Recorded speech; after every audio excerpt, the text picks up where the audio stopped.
G'day everyone, welcome back to another episode of the Australian Property Investment Podcast. I'm your host, Aaron Christie-David, and each and every episode we like to bring in what I call someone who's best in breed, someone that's at the top of their game and someone that can share their insights and their knowledge, and we're very fortunate to have them come along on the journey with us as well. If you don't know me by now, my name's Aaron. Like I mentioned, I run a mortgage broking business called Atelier Wealth, where we specialize in helping driven Australian families start out and scale up their investment property portfolios. As part of building and scaling up, a lot of the friction may come from the internal chatter. What that means is some people get inside their heads a little bit, maybe start to doubt themselves, and where they had plans to grow and scale, they now start to hit a few roadblocks, whether that's mentally, maybe financially as well. The guest that we've got on today is someone who's going to help you smash through those mental barriers that you may have and help you hit those levels of performance that you're intending out when you started to invest in property. We are very, very fortunate to have Keith Abraham join us. Welcome, Keith. Hey, Aaron. Great to be with you. Mate, I'm not going to read your bio. I'm going to tell a little bit about people because I've been very fortunate to see you speak in person. If you haven't had the privilege of seeing Keith speak, you need to change that. Keith is someone that is not, I won't say it's not rah-rah. It's someone that actually speaks to the heart of getting the best out of your performance. So harnessing your passion, achieving your goals, and focus. And that's what's important, whether you're in business or whether you're in property. Keith has been really fortunate to discover the link between performance and people who are passionate about their lives as well. So this type of true alignment then kind of gives Keith the edge when he's talking to people. I know that Keith has been in this game for over 20 years, spoken over 23 countries to clients to over 300 companies as well. So there's no shadow of a doubt when Keith has been recognized as the keynote speaker of the year, he knows exactly what he's doing. G'day, Keith. Welcome. Yeah, thanks. Very kind introduction, Aaron. It's great to be, on this podcast. I love what you're doing because you're helping people to, not just take the next step, but to go to that, elevate themselves and then accelerate their success around their property and their finance and what they truly want to achieve. So hats off to you, mate, for taking the initiative to put together a podcast that helps people accelerate their achievement because, like you, like me, I don't know, I want to get from point A to point B faster, easier and sooner. Because if you can't get there faster, easier and sooner, what's the opposite of that? Slower, harder, and sometimes never. And I know that you're not, that's not your style. So I'm soon to be with you and to be able to share some insights and ideas today to help people, perhaps a little bit of inspiration, help people take the next step moving forward. Beautiful. Thanks very much, Keith. Before we jump in, I'd like to get our guests to introduce themselves, a little bit about yourself personally, professionally as well, and how your journey's kind of unfolded over the years, mate. Yeah, look, I've been doing this now for 25 years, spoken to 1.6 million people, written 5 best-selling books published in 12 different languages. I'm big in Russia. Sold 25,000 books in a day in Russia, but it was during winter, so I think they might have been using it for firewood. So don't hold that against me. Sales are sales, aren't they? It doesn't matter. It doesn't matter. So one of the 25 years ago, started out as a professional speaker, as you said, keynote speaker of the year, educator of the year, CSP, Nevin Award winner, all those types of things. However, what I really, from a professional point of view, what I really love the most is that 94% of my clients use me a second time, and 64% of my clients have used me more than 6 times, and 35% of my clients have used me every year for more than 10 years. So, wow. And my clients are the likes of the Toyotas and Lexus of the world, the Mercer in UK, Gallagher Bassett, organisations, large corporates, TAL and financial planning groups around the country, around the world for that matter. So, that's professionally. From a personal point of view, I live in Brisbane, grew up on the Gold Coast, married to Christine. We celebrate our 30th wedding anniversary this year. We have 2 daughters, 25 this year and 22 in about a month's time. Yeah. They are, just great young women that Wonderful. We, so proud to be the parents of. and not without their trials and tribulations. I need to say that. So it hasn't been all I think I need to do a separate podcast about raising two girls, mate. Some at the other end. Wow, 3 and 1 years old. So I feel like you've got this infinite wisdom on the professional side, but I think on the personal side, we need to have a beer. Absolutely, mate. I have a passion for golf and a passion for cricket. So I manage a first grade cricket side here in Brisbane, Toombul, the mighty Toombul Bulls. And that's been just something I fell into about 12 months ago. And it's been a wonderful journey. You know, the coach helps them become better cricketers and I work to help them become better men. And so that's, really drives me along, just that side of things. So, that's probably a thumbnail for us, mate. Is the podcast over yet? It was, Mate, we've got plenty of gold to uncover. When I've seen you speak and you're electric on stage, mate, but there's one thing that you said that I'm like, I've just held on to that. And the comment was, when your why becomes clear, the how becomes easy. And when I'm talking to a lot of investors that have ambitions, initially it starts out, they've got the drive, and then they get stuck in the weeds about the how, and then you can see that momentum just start to wane a little bit. Can you just elaborate on how you've kind of been able to help people break through that barrier, Keith? Yeah. So I've been a student of the goal setting process the last 37 years, and early on in the piece, I realised that there was plenty of people writing down what goals and how goals, but they never ever took the time to think about the why goal. Why am I doing this? Because at the end of the day, when the why becomes clear, the how becomes easy. But if you don't have a big enough reason why, any excuse will do. Too hot, too cold, too many, too few, too little, too much, too hard, too easy. The market is up, the market is down. Inflation is up, inflation is down. Getting a loan is easy, getting a loan is hard. But if you have a big enough reason why. Now, here's what I can share with you is that from the research that we've done is that when you have an emotional, mental, and physical connection with your goal, which looks like why, what, how, feel, think, do, heart, head, hands, when you have those three elements, you become committed, compelled, and connected to that goal. Now, why do we need to be committed, compelled, and connected? Simple, so that you are prepared to go through and do the uncomfortable, the inconvenient, and the unknown. Nice. And so, as an adult, you can experience 135 different emotions. Of those 135 different emotions, 64 of them are positive. Of those 64, there are 8 what I call goal drivers. It's the emotions, Aaron, that drive us. It's how we want to feel first before we really set a goal. So if you say to someone, what's your property goal? They might say to you, I want to own 3 properties and I want this to be my passive recurring revenue from a rent roll, blah, whatever it could be. Yeah. However, what you really want to ask them the question about is, how do you want to feel financially?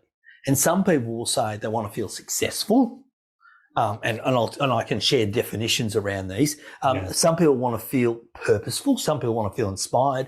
Some people want to feel happy. Some people want to feel organised. Some people want to feel respected. Some people want to feel confident. Some people want to feel relaxed. So they want to feel relaxed financially, or they want to feel respected. They want to go, oh, that person knows what they're doing financially.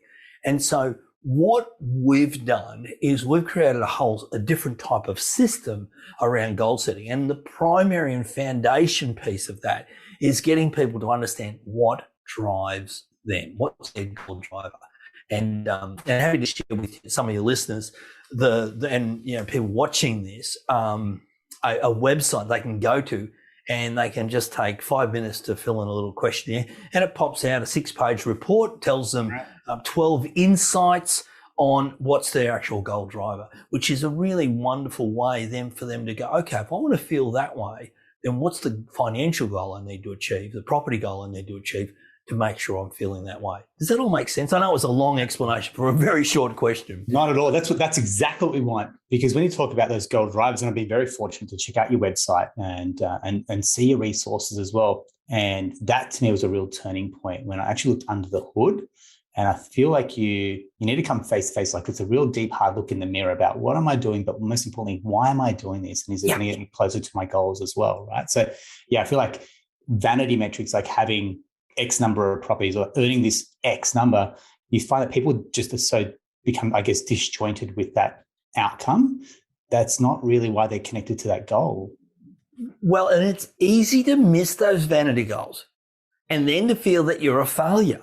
And to be disheartened and disillusioned and for doubt to creep in it. And here's what we do know. Doubt sees the darkest night. Certainty sees the light of day. Doubt asked who believed and certainty answered I.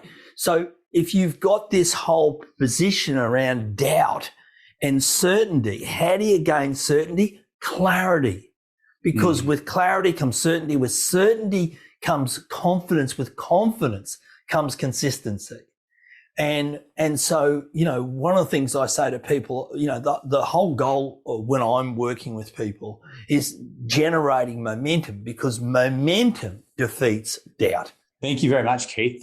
And when you talked about your resources, tell us a little bit more, because I've been, again, I speak very freely from experience, having experienced you speak. And one of the big turning points was doing what you call your Lifetime 100. So that's one of the many tools and resources that you've got that again, just kind of unpacked, okay, what am I doing and why am I doing it?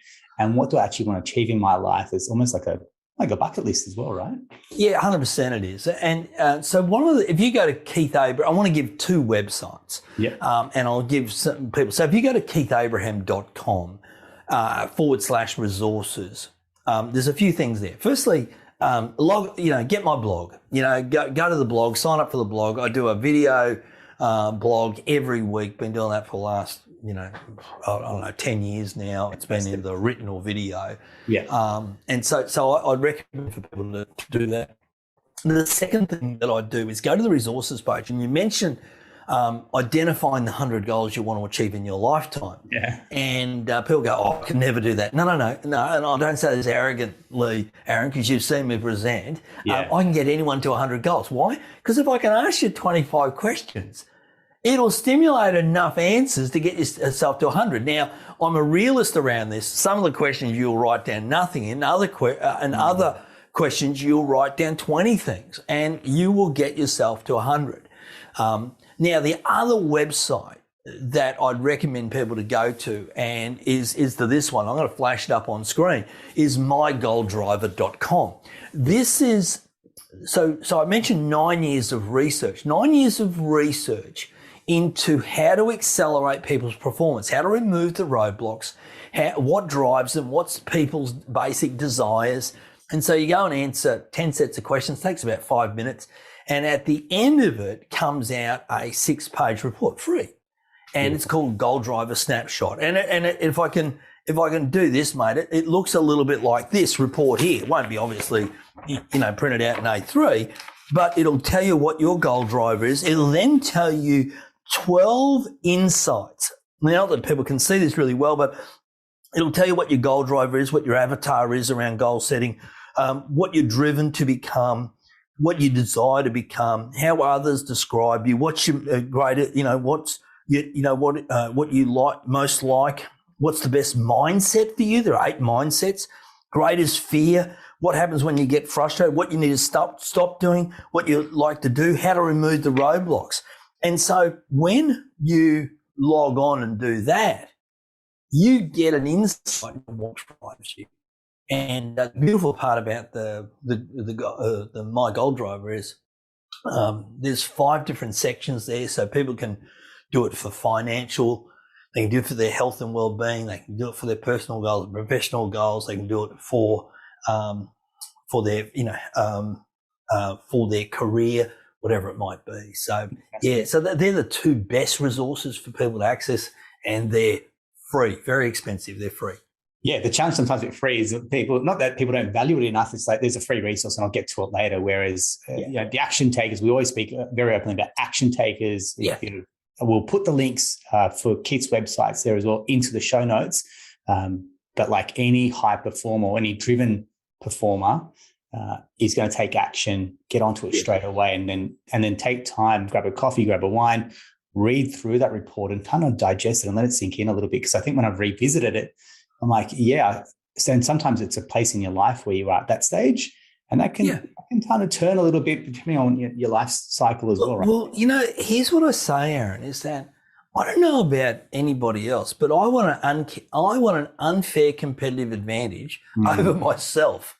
Like I'm the person that gets in my way the most. It's not life and circumstances and situations and people and government and elections and COVID and anything else you want to whack in there. It's not that. It's me. I love the quote from Sir Edmund Hillary. He said, "It's not the mountain we conquer, but ourselves." And so what happens when people get hold of their goal driver is the snapshot, at least, is they get an insight into what's slowing them down, what speeds them up, what helps them become the best version of them, not the second best version of somebody else. Now, the snapshot is free, 6 pages. Yeah. They can click on a green button and get the full report, which is $87, 46 pages, is 135 different insights, 24 performance accelerators, 36 different components that can help them accelerate their performance, but also to really understand, what drives them to become that best version of them, for not only themselves, but for the people who mean the world to them. So absolutely valuable, mate. Well done. Well built. Congratulations. Thank you. Going back to one point, when you were on your roll there as well, you talked about people getting their own way. So you might call it self-sabotage, you might call it self-imposed roadblocks, for example. Yeah. How does someone overcome that hurdle, for example, as well? Yeah, firstly, it's the internal language that we have. It's all the past programming of what a teacher said to us, a parent said to us, one of our first bosses, it's all that program that we have to remove, which means there's a few things there that is really important that will shift our mindset. Firstly, people get frustrated the most when they don't feel like they're making progress. So if you're not feeling like you're making progress, then the goal is to make progress every day. How do you do that? Have daily rituals. People create rituals, and rituals form futures. So this is important that people get the rituals that will generate how they want to feel. So let's say you want to feel successful. Okay, great. What do you have to do every day for you to feel successful? Well, I need to tick off the 3 things I want to achieve. I need to make sure I take my vitamins. I need to go for a 3K walk or a 10K walk. I need to go to the gym. I need to whatever it might be. Yeah. So that's important. Now, the second piece, and let me, if it's okay, so here's the real secret here, Aaron, is that there is internal language that we have to diminish. And see, what happens is most people are doing this. Their internal language is this. Am I? Am I good enough, worthy, deserving, capable, smart enough? Do I have enough drive? Am I a good leader? Am I good with my money? You see, what happens when our internal language is always referencing this, we are constantly questioning our ability. And when you constantly question your ability, you diminish your belief. Now, what's the opposite of that? The opposite of that is this: I am. I'm not saying you're saying this out aloud. You don't want to sound like a tosser. You want to saying, this is your internal language. I am worthy. I am deserving. I am capable. I am good enough. I am smart enough. I am good with my money.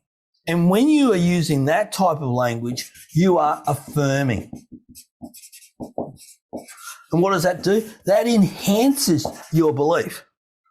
But what tends to happen for most people, Aaron, is they get stuck in this loop here. And they diminish their belief. They diminish their self-confidence. And they get in their own way mentally. So if someone's stuck there, Keith, and that may resonate, they're going, yeah, I can see myself caught in that loop. The story that I'm telling myself with this internal chatter, for example, they're hearing you. What's something, and you mentioned there, you can have a couple of anchors that are your success habits for the day. What are some other tips or insights that you may have for someone that's maybe caught in that just caught in that whirlwind at the moment, do you think? Yeah, well, you gotta do those things around your own development. So listening to podcasts like yours, it's reading personal, professional development books. So whether it be informative or inspirational, you need to be able to do that. You need to have good mentors around you, mate. I'm very blessed that I've got wonderful, wonderful mentors. And every time my business has grown, it's because I've got good mentors around me. And every time that it goes off the rails or plateaus, it's because I think I know it all. So you've got to humble yourself enough to sit at the feet of a master and say, show me, teach me, help me. Yeah, fantastic. Because what mentors give you is perspective. So reading, listening, watching. The other piece of the puzzle around this is the internal dialogue, catching yourself in that loop of am I versus I am. And as I said before, evidence of progress. When you are creating momentum, doubt diminishes. You defeat doubt. So you're not doubting yourself anymore, because when you've got momentum, if there is a roadblock in front of you either, when you've got momentum, you either go over it, you go around it, or you go through it to get what you want. When you are stationary, in other words, you're pontificating, procrastinating, you're overthinking it, you are not moving forward, and hence doubt creeps in so much quicker and is strengthened by the amount of time that you are stuck, stale and stagnant at that time. Yeah. You've touched on a great point. I want to finish with this question, which is it's the people that you surround yourself with, because you mentioned, okay, you can start to accelerate, you can start to fill your cup up with great knowledge, great insights, and really motivate yourself to drive yourself forward. But sometimes it's also the company you keep. And I'll give the context of, say, a property investor.